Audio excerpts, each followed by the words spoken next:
Training camp was held in May to select 30 of the best Chinese players to travel to Melbourne for the International Cup.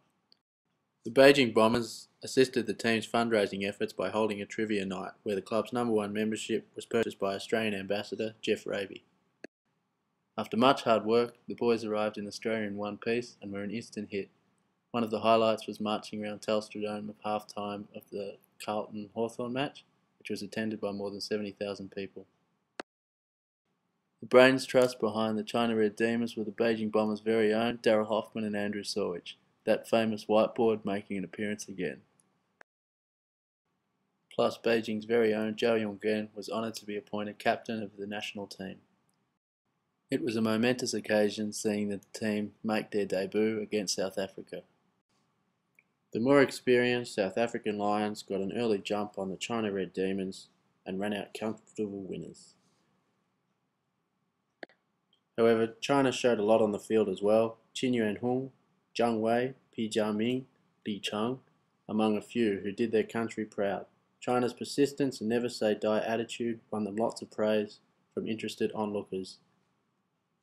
Chris Connolly, Brian Dixon, among just a few who commented on how impressed they were.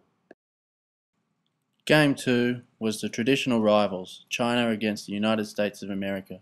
This was always going to be a tough match for the Chinese, but they refused to let the Yanks treat this as a light practice match. The Red Demons' physical pressure never let up, and they showed signs of a more polished, flowing game.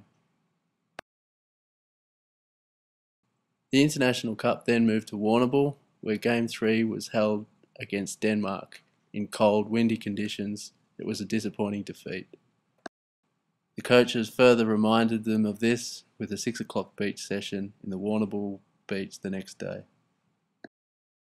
Game 4, also in Warrnambool, was held against media favourites of the tournament, the Peace team, coached by Robert Dippier Domenico, who was to face other super coach Daryl Hoffman.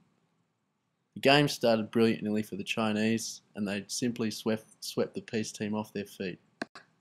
However, a surprise upset of the tournament wasn't to be, and when the final siren sounded, the China Demons were down by 9 points. But the China boys kept their head up and love interacting with the friendly Aussie crowd. Game 5, Royal Park North, China versus India. China were out for redemption, and after several games being on the receiving end, it was time for them to enjoy their footy. It was a pleasure sitting back and watching them play their team-orientated, flow-on style of play.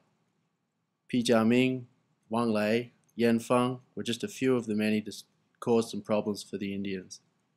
The result was never really in doubt since early on, and the final celebration scenes were reminiscent of any grand final held anywhere around the world. A memorable night was held, including some ex-Bombers who it was not so memorable for.